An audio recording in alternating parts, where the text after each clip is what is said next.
Dia telah memberikan tugas kepada saya untuk membahas bagaimana sih penulisan best practice itu. Maka kami beri judul kupas tuntas best practice. Bapak Ibu yang saya hormati, pertama-tama marilah kita selalu memberikan motivasi diri. Selamat datang guru pembelajar. Karena pasti guru-guru yang saat ini sedang virtual, saya memiliki keyakinan adalah guru pembelajar yang luar biasa. Kenapa? Karena ketika leaflet itu disebarkan, masih banyak rekan-rekan kita yang belum peduli. Jangankan ikut, membaca saja sepintas tidak. Berarti belum berminat. Maka saya selalu mengapresiasi pada teman-teman yang hari ini hadir sebagai guru pembelajar yang luar biasa. Bapak Ibu yang saya hormati, sebenarnya ada sebuah ajakan yang positif. Ayo kita menulis. Karena sepanjang 36 tahun saya jadi guru dan juga 14 tahun jadi kepala sekolah, itu setiap sekolah yang saya lalui, setiap komunitas teman-teman guru yang saya bergabung, itu prosentase guru yang mau, saya katakan baru mau menulis, itu sangat kecil. Ya, jadi mereka tetap masih menikmati di zona nyaman. Tapi saat ini rupa-rupanya menulis itu menjadi sebuah keharusan, terutama kepada guru-guru yang masih muda, karena kalau tidak, maka tidak akan naik pangkat, itu pasti, untuk yang SMA negeri. Tapi yang swasta, menulis itu menjadi bagian untuk mengasah kemampuan diri profesional. Nah, jadi di sekolah swasta, yayasan saat ini juga menempatkan pengembangan diri menjadi salah satu pertimbangan untuk kenaikan jenjang jabatan di yayasan atau sekolah swasta. Untuk itu, marilah kita menulis dan menghasilkan karya tulis. Salah satunya hari ini akan kita bicarakan bareng-bareng best practice. Syaratnya gampang kok. Satu, memiliki kemauan. Mau dulu. Karena orang pinter banyak, tapi mereka tidak mau menulis. Saya meyakini yang bergabung hari ini adalah orang-orang yang mau menulis. Lalu yang kedua, motivasi. Siapa yang memotivasi? Dirinya sendiri. Baru kemudian dengan pengetahuan yang dimilikinya dan kemampuan yang dimilikinya kita asah melalui berbagai kegiatan, diantaranya hari ini. Hari ini kita sharing, kita belajar, tukar pendapat, itu adalah bagian dari tahapan menulis. Maka segeralah take action, tidak menunggu kapan lagi, tapi mulai hari ini. Bapak Ibu, ketika kita akan memulai menulis best practice, harusnya atau seyogianya guru-guru kita, termasuk kita yang hadir di sini, itu terlebih dahulu memahami dan membaca apa sih publikasi ilmiah yang dipersyaratkan untuk guru berdasarkan buku 4 dan buku 5 Kemendikbud 2016. Walaupun mungkin di antara kita sudah ada yang mendapatkan yang edisi 2019. Tapi info terakhir yang saya peroleh, yang 2019 itu tidak terlalu banyak berbeda sebenarnya, tetapi itu belum bisa dipakai, dipedomani, karena belum ditandatangani oleh Pak Menteri. Nah, selagi itu belum disahkan dan ditandatangani, maka sebaiknya kita berpedoman pada buku yang lama, buku 4 dan buku 5. Ini, jadi sebaiknya kalau ingin menulis sebuah best practice, tolong baca dulu minimal pada buku 4 ketentuan untuk ketika seorang guru mengirimkan karya tulis best practice itu seperti apa?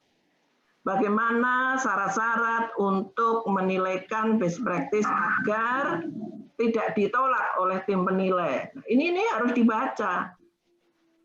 Tapi di lapangan kan tidak begitu. Teman-teman saya di Semarang, kalau punya sebuah karya, mengusulkan dupak atau pengusulan naik pangkat, ya sudah dikirim saja borangnya. Tapi ketentuannya tidak dibaca dulu. Sehingga jika karya tulis yang dikirim oleh guru kemudian ditolak oleh tim penilai, dia kecewa, frustasi, kenapa karya saya ditulis, padahal karya yang dikirim itu belum sesuai dengan ketentuan buku 4 dan 5. Ini kiatnya sebenarnya.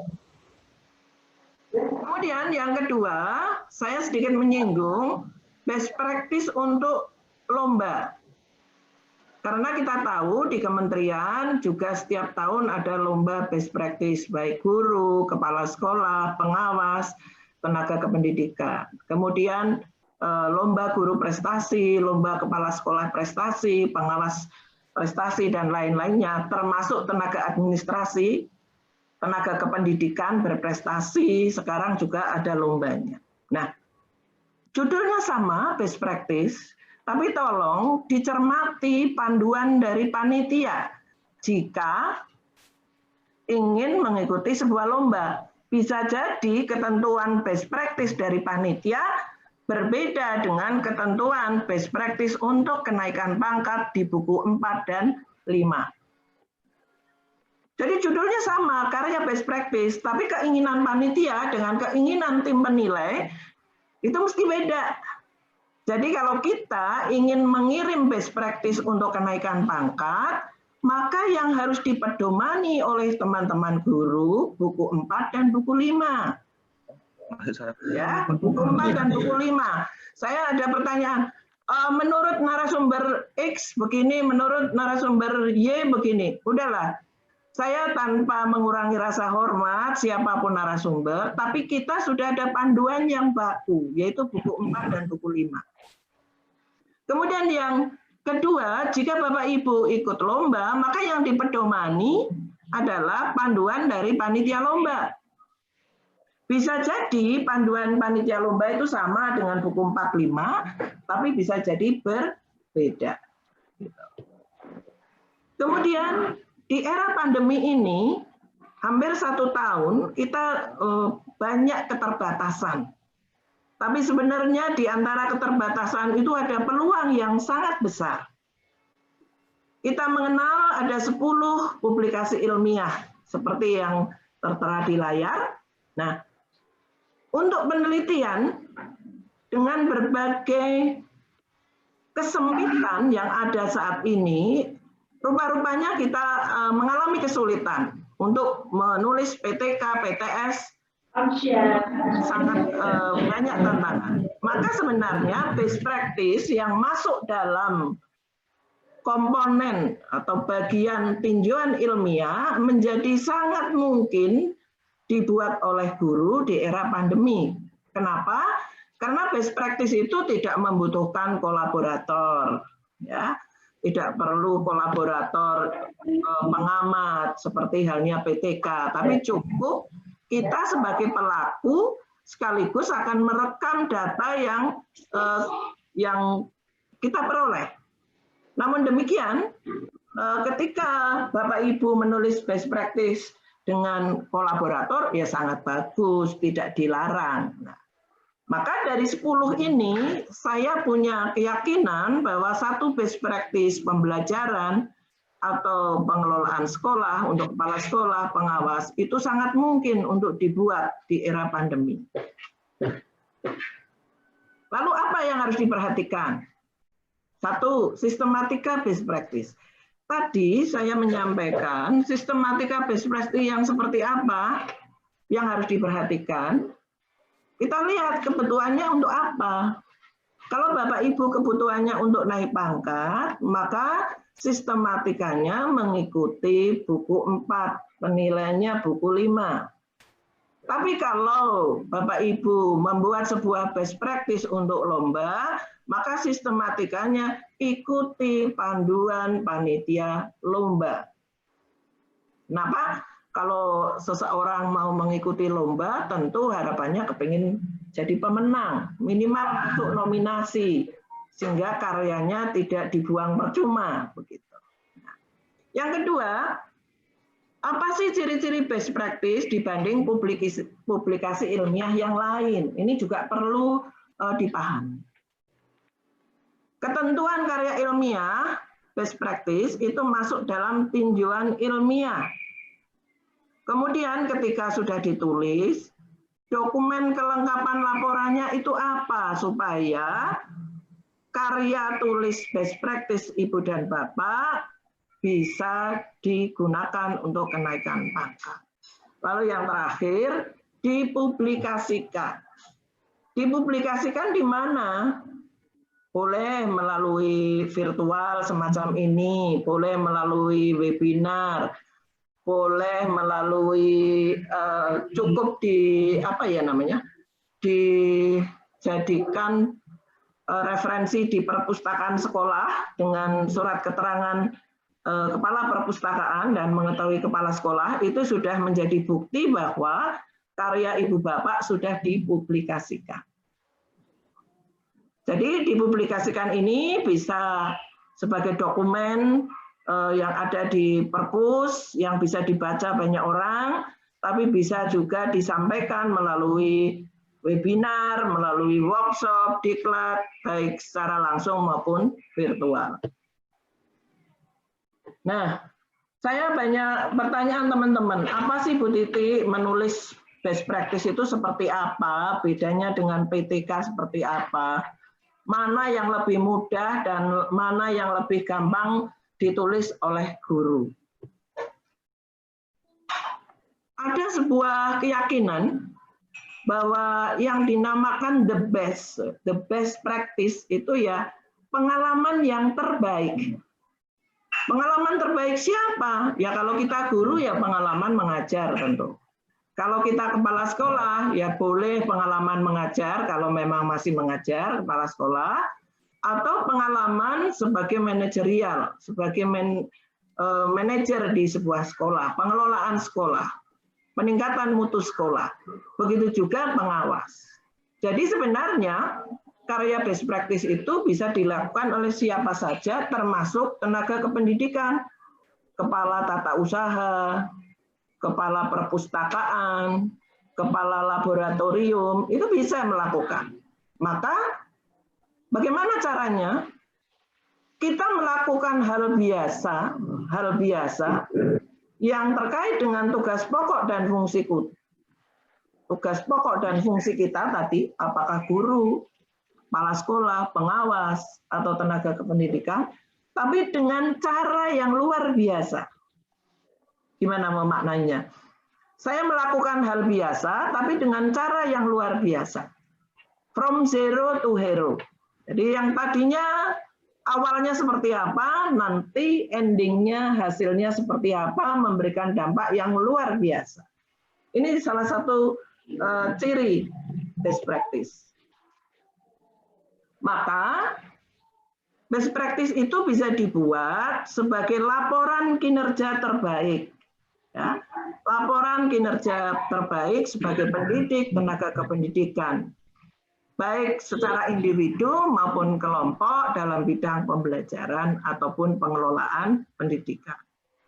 Yang penting di situ harus ada nilai-nilai keunggulan, keunikan, kekhasan atau berbeda dari yang sebelumnya. Dan yang paling penting lagi, ini bukan hasil penelitian. Bukan hasil penelitian tindakan kelas, atau bukan hasil penelitian tindakan sekolah yang berlangsung minimal 1 semester. 1 semester. Mau 1 tahun boleh, mau 2 tahun boleh. Ya. Jadi ini yang saya garis merah itu adalah poin-poin yang harus diperhatikan. Nah, saya sedikit membandingkan Bedanya apa sih best practice dengan penelitian? Karena dari pengalaman saya, teman-teman guru itu kalau sudah ada kata penelitian, mindsetnya langsung berlari, wah susah mesti seperti membuat skripsi, tesis, disertasi, mesti ada instrumennya, ada validitas, ada uji, dan seterusnya. Padahal sebenarnya tidak semua penelitian begitu kan, Bapak Ibu. Nah, PTK atau PTS penelitian, tapi kalau best practice cukup gagasan, ide inovasi dari guru, kepala sekolah, tenaga kependidikan yang dibuat menjadi laporan kinerja. Kalau PTK maksimal 1 semester, 1 misalnya minimal 1 semester beda. Kalau PTK ada siklusnya, tetapi kalau best practice to be continue, terus dari sekian pengalaman bisa menjadi best practice. Memecahkan masalah tupoksi, jadi tergantung posisi kita sebagai apa, sebagai guru, kepala sekolah, pengawas, tenaga pendidikan. Tapi best practice boleh memecahkan masalah utama dan masalah tambahan. Masalah tambahan itu tugas-tugas tambahan kita. Kemudian PTK, PTS fokus pada masalah peserta didik, ini fokus pada kinerja. Kinerja kita, terutama pendidik atau tenaga kependidikan, kepala sekolah, pengawas. Lalu yang berikutnya, melaporkan hasil kinerja, ini melaporkan proses, ya, lebih ke arah proses kinerjanya, sehingga dari zero ke hero.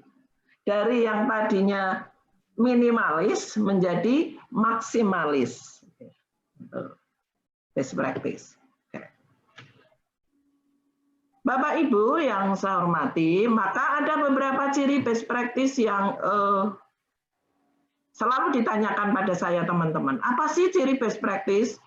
Ini tulisan saya termasuk best practice apa tidak? Maka ada poin-poin yang saya sampaikan. Yang pertama, dinyatakan best practice jika ada cara baru dan inovatif untuk memecahkan sebuah masalah. Apakah itu pembelajaran, apakah itu penilaian, apakah itu ekstrakurikuler, apakah itu pengelolaan sekolah. Pokoknya ini ada sesuatu yang baru, yang berbeda dengan yang sudah ada. Yang kedua, mesti harus ada perubahan atau hasilnya yang luar biasa, outstanding result. Jadi baik itu hasil secara kualitatif maupun hasil secara kuantitatif.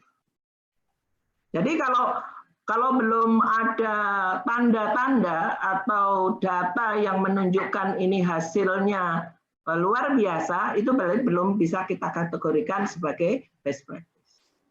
Lalu yang ketiga, dalam mengatasi persoalan, best practice itu berkelanjutan. Jadi kalau sekarang sukses, itu bisa dilakukan untuk periode berikutnya, bisa untuk berikutnya, dan seterusnya.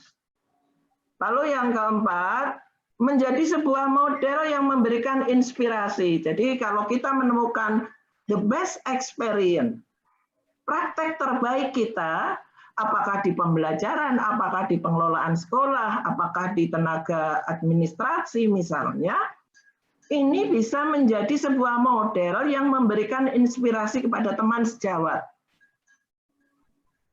Lalu yang kelima, best practice itu adalah cara dan metode yang dilakukan yang bersifat ekonomis dan efisien. Jadi Bapak Ibu, teman-teman, sahabat pembelajar yang saya cintai, tidak usah galau bahwa kalau mau menulis best practice saya harus ada kolaborator berapa, biaya yang harus saya keluarkan berapa, waktunya harus menyediakan waktu ekstra. Tidak, mengalir saja sesuai tugas Bapak Ibu. Disitulah kita nanti akan menemukan apakah ini the best experience saya atau bukan. Maka best practice itu biasanya lahir dari para pendidik, tenaga kependidikan yang satu, peduli terhadap permasalahan tugasnya. Jadi kalau di era pandemi ini mesti banyak masalah-masalah tantangan mengenai pelayanan pendidikan, mengenai pelayanan pembelajaran, penilaian, dan lain-lain. Silakan ambil salah satu masalah yang menurut Bapak Ibu bisa diselesaikan dengan cara-cara yang luar biasa dari Bapak Ibu. Mencintai tugasnya pasti, yakin dan percaya bahwa tugas mulia sebagai pendidik, bermental pendidik pembelajar, berkeinginan. Ini kalau tidak ada sifat-sifat ini, jangankan menemukan best practice, ya cuman mengalir aja. Saya pokoknya hari ini mengajar, ya mengajar karena itu tugas saya. Kalau tidak mengajar, nanti ditegur kepala sekolah, nanti TPP saya tidak cair, nanti dan sebagainya. Itu kan apa namanya, ciri-ciri yang datar-datar lah. Jadi paling tidak best practice itu biasanya lahir dari pendidik, tenaga kependidikan, kepala sekolah, pengawas yang sedikit lebih dari atas rata-rata guru pada umumnya. Karena mereka mau ini untuk menyelesaikan masalah yang ditemukannya. Kemudian angka kredit. Saya menyampaikan saat pandemi best practice itu menjadi primadona karena setiap orang bisa menulis. Tidak perlu kolaborator, instrumen yang cukup kadang-kadang guru-guru mengatakan repot dan melelahkan. Nah, kenapa? Karena best practice itu lebih sederhana. Tadi ekonomis, efisien, bentuknya hanya laporan atau makalah.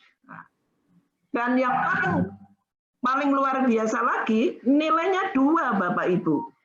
Nilainya 2. Coba Bapak Ibu bayangkan, untuk memperoleh nilai pengembangan diri, jika mengikuti webinar saja, atau seminar, itu hanya 0,1, satu kali seminar. Kalau ingin dapat nilai 1, berarti harus 10 kali mengikuti seminar.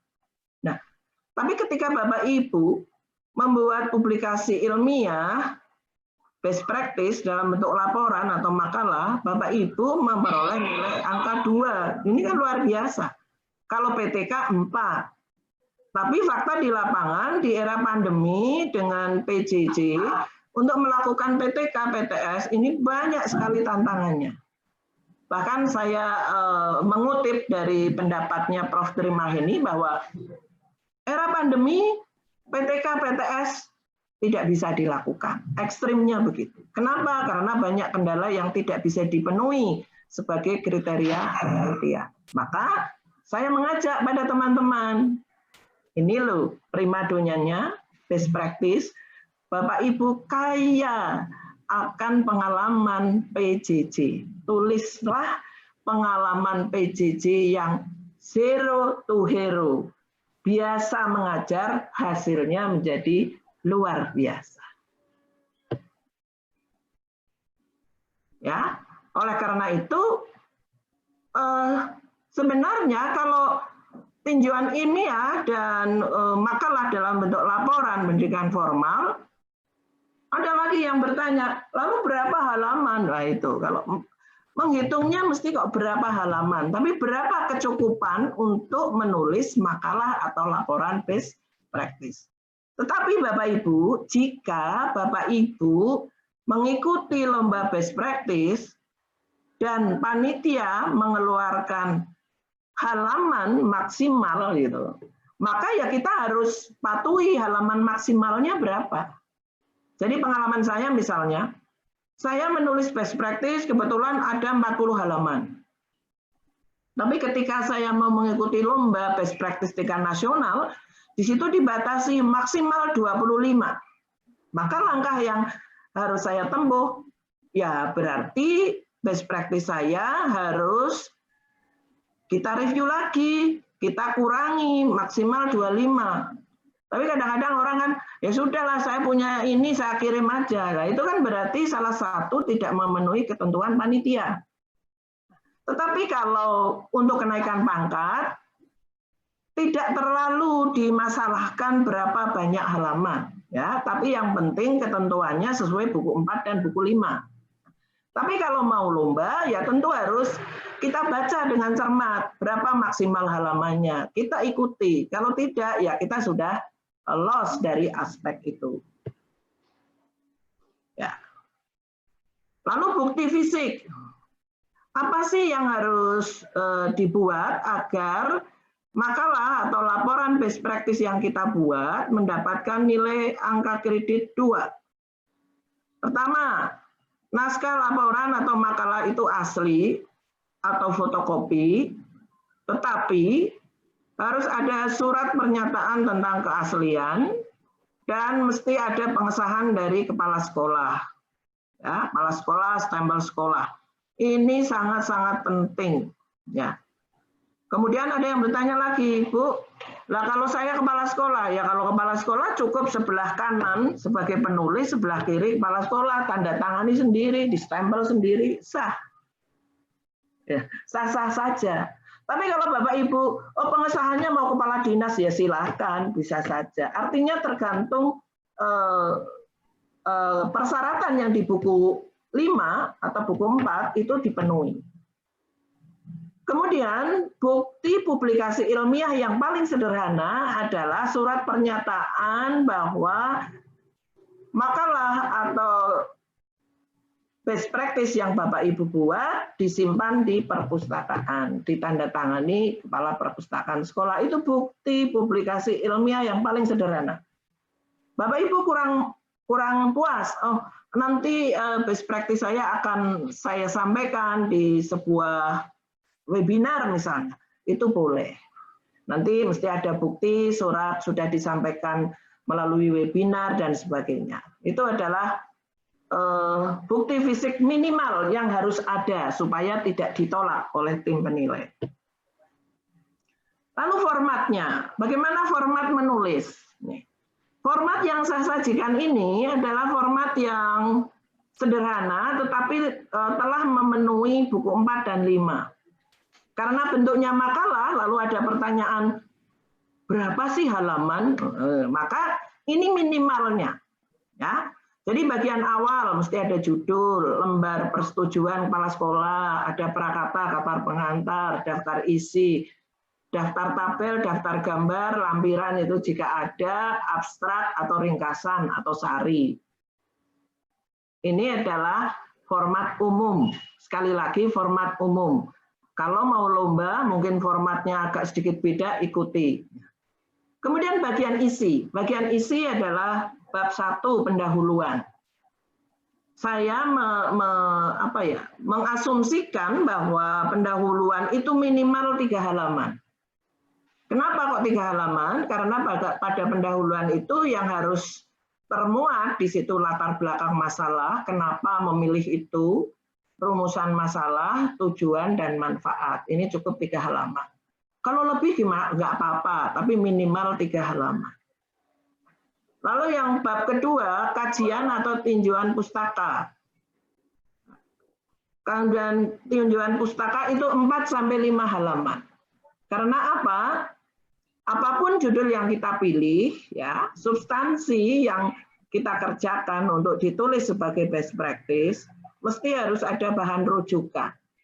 Rujukan yang mana? Boleh dari buku-buku referensi yang ter-up to date, boleh dari kajian penelitian orang lain, boleh dari artikel internet, apa, tapi jangan banyak-banyak, karena ini bentuknya makalah, supaya tidak sama dengan penelitian, skripsi, tesis, Bapak Ibu, itu mungkin tinjauan pustaka bisa sampai 20 halaman, 25 halaman untuk tinjauan. Ini cukup 4-5 halaman. Lalu bab 3 itu pembahasan. Nah ini, tadi di depan sudah saya sampaikan bahwa lebih fokus kepada proses. Kadang-kadang teman-teman terjebak bahwa ketika pembahasan, itu yang diceritakan atau yang ditulis hanya hasil kuantitatif saja. Jadi misalnya meningkatkan hasil belajar nilai dari sekian sampai sekian. Meningkatkan kemampuan guru menulis dari yang tadinya 4 orang menjadi 10 orang. Misalnya. Itu mah boleh.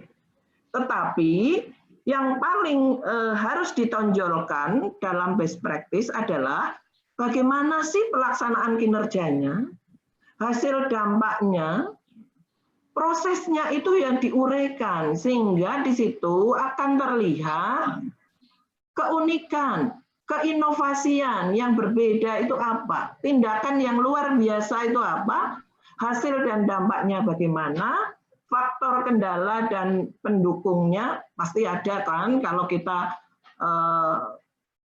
menyajikan sebuah pembelajaran atau kita menyajikan pengelolaan sekolah, di samping hasil mesti kan ada tantangan, kendala, mungkin ada faktor-faktor pendukung, tetapi ada juga faktor penghambat, itu dijelaskan. Lalu yang berikutnya, narasikan juga rencana tindak lanjut setelah hasilnya terbukti the best experience, praktek terbaik saya, maka next time untuk selanjutnya apa yang harus kita lakukan supaya hasil ini to be continue dan kalau bisa meningkat dan menjadi inspirasi teman-teman kita yang lain. Lalu yang keempat, penutup, minimal 2 halaman, berisi simpulan dan rekomendasi. Nah, karena ini the best experience, tidak saran tetapi rekomendasi.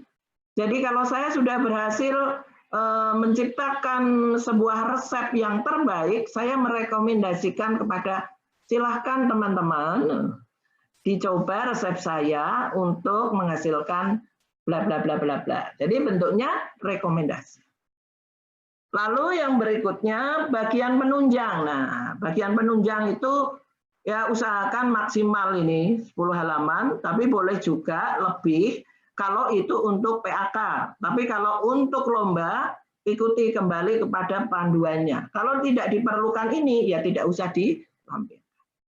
Sebagai contoh, bagian penunjang, kalau lomba best practice tingkat nasional, itu kita harus mengupload karya, kemudian ada video, testimoni, dan sebagainya. Itu harus kita buat. Suka tidak suka ya harus kita buat sesuai ketentuan. Tetapi kalau untuk kenaikan pangkat, cukup daftar pustaka, lampiran-lampiran tentang data yang dipakai untuk menunjang keberhasilan the best experience kita. Monggo disesuaikan sesuai kebutuhan kita.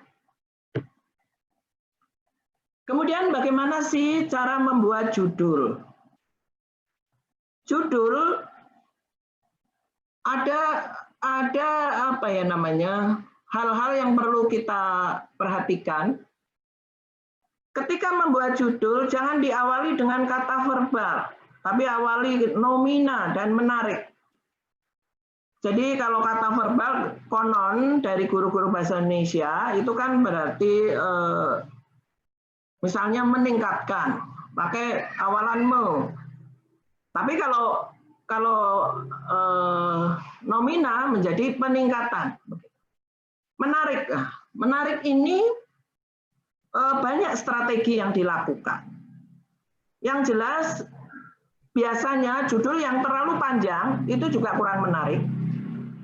Kemudian ada juga yang suka judulnya itu dibuat singkatan, akronim. Singkatan bisa. Atau apa, sehingga intinya bahwa dengan judul itu orang yang membaca akan lebih tertarik untuk mempelajari apa sih sebenarnya isinya. Lalu substansi harus mengandung tadi strategi atau prosedur kinerja yang luar biasa. Yang dipilih itu apa, dengan cara apa, dampaknya dari best practice itu apa, tempat pelaksanaan best practice-nya di mana. Ini cara secara umum. Nah, ketika Bapak Ibu mengikuti lomba, ya judulnya harus disesuaikan dengan tema, karena biasanya panitia lomba itu sudah menentukan tema tertentu. Misal, temanya literasi, ya kita suka tidak suka harus mencari topik yang terkait dengan tema literasi misalnya. Jadi tema bisa menjadi judul, tapi bisa juga di breakdown menjadi sub-sub judul sesuai dengan yang Bapak Ibu inginkan. Kemudian contoh-contoh, ini saya hanya sekedar memberikan contoh saja. Tadi dari ketentuan, ini ada contoh karya guru di Jawa Tengah. Saya ketika membaca tulisan teaching is loving, menurut saya sangat menarik. Apa sih ya mengajar dengan cinta begitu? Nah, sehingga saya menjadi kepingin tahu isi ke belakangnya apa. Ternyata judulnya Teaching is Loving, menumbuhkan kecintaan pada pelajaran bahasa Inggris di SMK Negeri 1 Jatiroto, Wonogiri. Kemudian diganti dengan judul yang lebih formal, penumbuhan kecintaan pada pelajaran bahasa Inggris dengan menggunakan pendekatan Teaching is Loving di SMK Negeri 1 Jatiroto. Bapak Ibu, kalau kita perhatikan, judul ini sama, tapi yang pertama dengan yang kedua, maknanya agak berbeda. Kalau yang nomor 2, itu lebih formal. Ya, lebih formal. Boleh. Tapi yang nomor 1, itu lebih nampak sangat menarik dan itu lebih tepat kalau untuk lomba, karena lomba itu juri pasti akan mencari sesuatu yang lebih menarik, yang keren, yang ada apa di dalamnya. Kemudian yang bawah, meningkatkan kemampuan menceritakan drama menggunakan boneka tangan pada peserta didik kelas bla bla bla bla bla. Secara kriteria boleh sebenarnya yang nomor 3 ini. Tapi terlalu panjang kalau begini. Nah, kalau terlalu panjang, kadang-kadang jadi tidak menarik. Jadi, artinya kita boleh 3 judul ini benar. 3 judul ini benar, tetapi Bapak Ibu bisa mempertimbangkan bagaimana memilih judul yang baik sesuai dengan kebutuhan kita. Itu tadi contoh untuk guru. Ini yang mungkin kepala sekolah. Peningkatan kemampuan menulis artikel ilmiah melalui program simpati pada guru SMP Negeri 6 Salatiga. Jadi ini seorang kepala sekolah, dia melakukan program simpati untuk melihat kemampuan menulis artikel ilmiah populer guru-guru di SMP Negeri 6 Salatiga. Ini contoh. Ini kepala sekolah. Kemudian yang berikutnya, membangun budaya literasi melalui mini library festival di SMA Negeri 5 Semarang. Ini judul saya yang kebetulan bareng Pak Nyoman ya, Pak Nyoman tahun 2018 ini Pak Nyoman juga luar biasa, ini finalis best practice nasional. Ini judul saya yang saya sajikan di nasional dan alhamdulillah dapat nomor 1 tahun 2018. Kalau Bapak Ibu melihat, yang menarik dari istilah ini adalah mini library festival. Orang mesti apa sih mini library festival? Satu. Yang kedua, saya juga merasa ketika saya mempelajari lebih lanjut, awalan judul saya adalah membangun. Membangun itu untuk guru bahasa Indonesia katanya itu kata verbal. Nah, tapi kalau sudah lolos di nasional ya, nggak apa-apa. Tapi ada hal yang menarik adalah mini library festival. Orang mesti bertanya-tanya, apa sih mini library festival? Ada apa di dalamnya? Padahal sebenarnya kalau saya boleh jujur, mini library festival adalah sudut baca kelas. Sudut baca kelas yang dikelola seperti halnya perpustakaan. Jadi perpustakaan mini di kelas. Itu yang saya bangun di SMA 5, sehingga setiap kelas punya perpustakaan mini yang bisa dipakai dan menjadi program unggulan di sekolah kami saat itu. Kemudian ini contoh-contoh Bapak Ibu pengawas, karena di Jawa Tengah itu secara atau mungkin secara nasional itu kan lomba kepala sekolah, pengawas berprestasi, guru berprestasi itu kan dilakukan setiap tahun. Dan biasanya dilakukan berjenjang dari kabupaten kota, juara jadi provinsi, provinsi ke nasional. Nah, ini hanya contoh-contoh, saya mengutip contoh best practice-nya pengawas Jawa Tengah yang masuk sebagai pengawas berprestasi pada tahunnya, di masanya.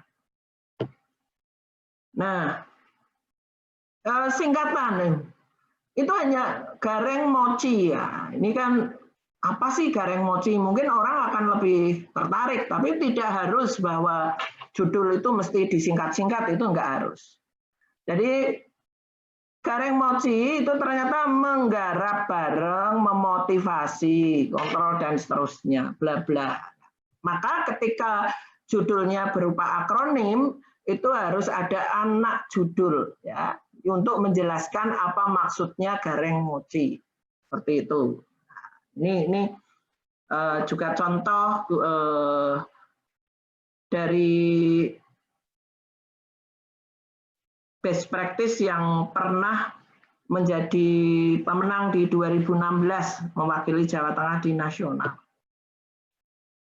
Ini contoh lagi 2016, ini tutor, karena kan kalau guru prestasi itu kan mulai dari tutor, SLB, PAUD, SD, SMP, SMA, SMK, pengawas, kepala sekolah. Negeri di atas awan mengejar mimpi dengan strategi petualang. Petualang ini juga singkatan lagi. Apa maksudnya petualang akan disingkat. Nah, ini contoh-contoh saja lah memotivasi Bapak Ibu untuk bisa memilih judul. Oke.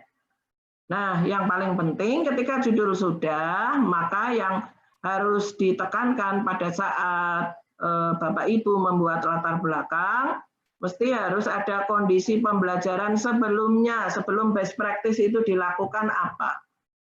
Entah kondisi fisik, entah kondisi peserta didik, entah kondisi Bapak Ibu sendiri, budaya sekolahnya, pembelajarannya, penilaian sebelumnya, dan seterusnya. Jadi mesti harus kita menjelaskan kondisi awal, kemudian kita membandingkan dengan kondisi ideal, maka muncul persoalan. Maka persoalan itu yang akan kita pecahkan dengan best practice.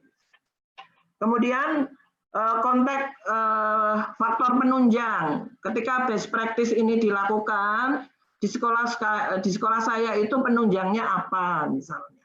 Kemampuan mengelola perpustakaan mini itu sudah dilatihkan sebelumnya. Guru-guru juga sudah kita buat tim untuk melaksanakan ini. Jadi itu kan faktor penunjang. Lalu alasan dilaksanakan strategi pemecahan masalah. Mesti kita punya alasan kenapa memilih X, kenapa memilih Y. Itu ada alasan bahwa itu menjadi the best experience kita. Nah, permasalahannya, penerapan strategi pemecahan masalahnya apa?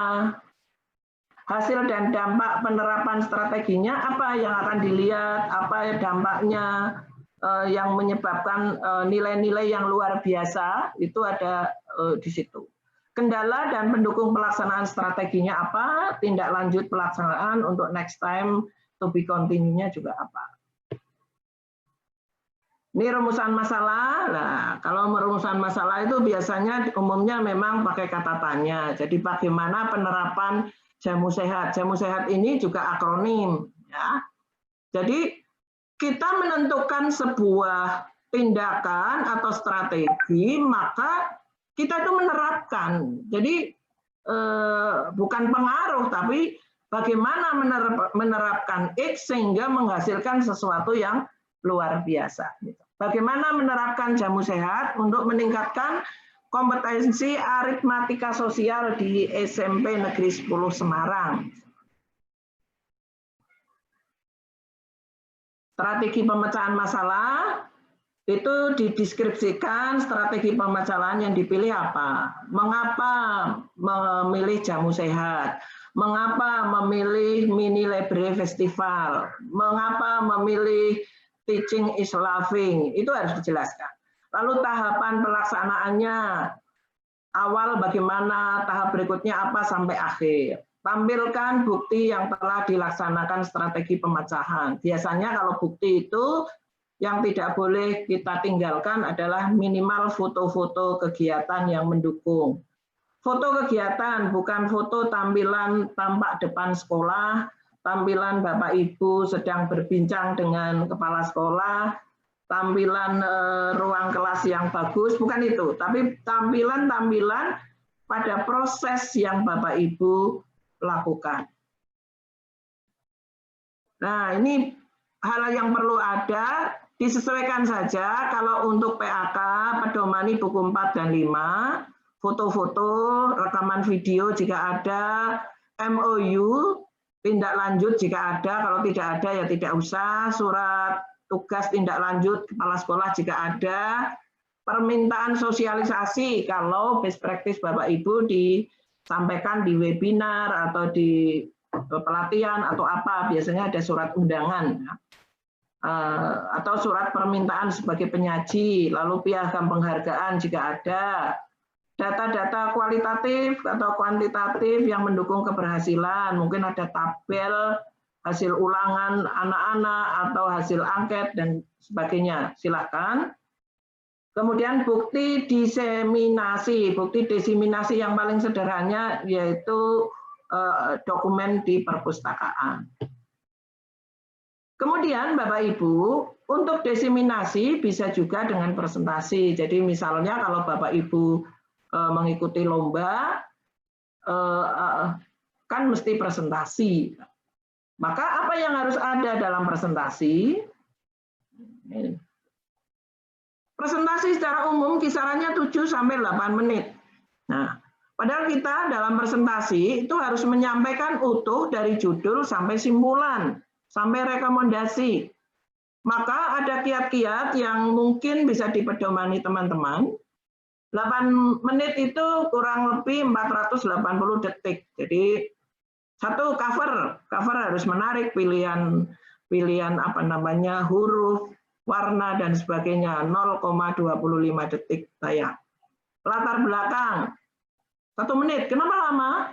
Karena latar belakang itu tugas Bapak Ibu meyakinkan mengapa saya memilih strategi ini dan sehingga menghasilkan the best praktek atau the best practice saya. Jadi ini latar belakang diberi waktu 1 menit. Lalu masalah 0,25 menit, strategi pemecahan masalah ini dijelaskan 2 menit, hasilnya juga 2 menit, kendala faktor pendukung 0,3, rencana tindak lanjut 0,35, rekomendasi sekian, diseminasi bisa diberikan misalnya sudah diupload di web atau di blog Bapak Ibu atau di Instagram atau di medsos yang lain, sehingga itu perlu ditunjukkan alamat situsnya.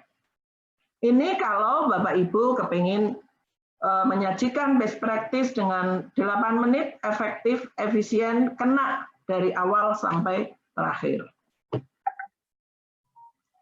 Nah, Bapak Ibu, karena panitia nanti akan memberikan tugas mandiri untuk best practice, saya memberikan rambu-rambu kepada Bapak Ibu untuk membuat presentasi 2 menit. Judulnya apa, buat cover dan perkenalan, latar belakang, strategi pemecahan masalah, tahap 1, pelaksanaan, evaluasi, tindak lanjut. Ini cukup, ini hasil pelaksanaannya, diperkirakan seperti apa. Kalau ini sudah berjalan berarti hasil yang sebenarnya, kalau ini berupa proposal atau rencana maka hasil yang diharapkan. Lalu penutup.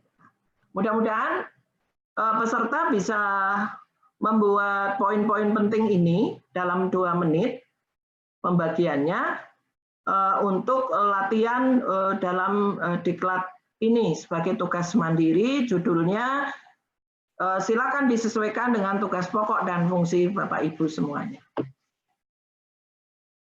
Nah, selain makalah laporan best practice, maka best practice juga bisa dibuat artikelnya, ya. Artikelnya ketentuannya ini sama, dibuat artikel, tapi kalau artikel biasanya lebih pendek, ya, lebih pendek dan narasinya sesuai dengan kaidah selingkung kalau artikel ini mau dibuat atau dimuat di dalam jurnal. Tapi kali ini saya tidak membahas detail tentang artikel, tapi kurang lebih kalau laporan best practice mau dibuat artikel, itu sistematikanya ini. Ya, sistematikanya ini, dan itu tidak lagi bab per bab, tetapi langsung mengalir sebagai artikel. Kebermanfaatan dan tindak lanjut, mungkin ada pertanyaan, nah, setelah the best experiment, tindak lanjutnya apa yang harus kami lakukan? Ya biasanya kita cari kebermanfaatannya best practice bagaimana, dan bagaimana seharusnya. Oleh karena itu dari situ kita akan memiliki satu solusi tindak lanjut agar manfaatnya bisa to be continue, apa yang harus dilakukan. Jadi tidak boleh berhenti. Ini sudah the best experience tahun ini, tahun besok sudah hilang. Itu sebetulnya tidak seperti itu. Maka tindak lanjut itu bisa beberapa cara, misalnya melanjutkan program baca, mengembangkan kemampuan menulis. Ini contoh-contoh saja sih. Membuat program tentang perpustakaan yang lain, upaya mengatasi hambatannya bagaimana. Ini adalah template yang bisa dikembangkan untuk menentukan tindak lanjut. Tergantung topik Bapak Ibu yang disampaikan, maka tindak lanjutnya mau apa, seperti itu. Bapak Ibu, apa yang saya jelaskan tadi, saya juga menulis di buku saya, Kupas Tuntas Best Practice, bagaimana kiat-kiat detail presentasi, membuat naskah, dan sebagainya, ada di buku saya. Kemudian ada 2 contoh best practice saya, yaitu satu contoh ketika saya jadi kepala sekolah berprestasi SMA tingkat nasional 2013, dan ketika saya pemenang best practice nasional 1 di tahun 2018. Kalau Ibu Bapak, teman-teman ingin membaca lebih rinci, boleh menghubungi kami. Ini buku ini tersedia untuk diseminasi Bapak dan Ibu. Murah, harganya hanya 70.000 per eksemplar. Ya. Nah, di situ saya menjelaskan bagaimana kiat-kiat menjadi pemenang lomba best practice, diantaranya ini. Naskahnya harus bagaimana, menafsirkan penilaian dari tim juri, menyiapkan presentasi yang menarik, akurat, menyiapkan slide presentasinya harus bagaimana, menyiapkan properti pendukung, dan lain-lain. Ini contoh-contoh. Ini adalah buku produk mini library festival, jadi kumpulan dari resensi buku anak-anak yang saya lombakan, saya bukukan, dan lahirlah buku ini ber-ISBN. Ini juga buku hasil best practice pada waktu saya KS Prestasi Nasional 2013. Ya, ini presentasi yang menarik, persiapan maksimal, teknik membuka presentasinya harus bagaimana, komunikasi verbal, komunikasi nonverbal, komunikator yang baik, dan mengatasi nervous. Sepandai apapun, setinggi apapun, ketika kita mengikuti lomba, itu bicara pasti ada kata nervous, grogi. Nah, itu harus kita pelajari. Ini contoh tadi yang sudah saya peroleh. Nah, ini judulnya. Jadi sekali lagi, kalau Ibu Bapak ingin membaca lebih tuntas, maka ada di buku saya ini. Baik Bapak Ibu, supaya ada waktu untuk berdiskusi, kita saling sharing. Saya bukan berarti yang terbaik, tetapi saya sedikit punya pengalaman, mungkin bisa kita diskusi dengan Bapak dan Ibu. Nanti melalui moderator kita akan coba untuk memfasilitasi tanya jawab dan sebagainya. Terima kasih atas perhatiannya. Ya. Prestasi bukanlah seberapa tinggi yang engkau raih, melainkan seberapa banyak yang dibagikan kepada orang lain. Terima kasih, saya kembalikan ke moderator.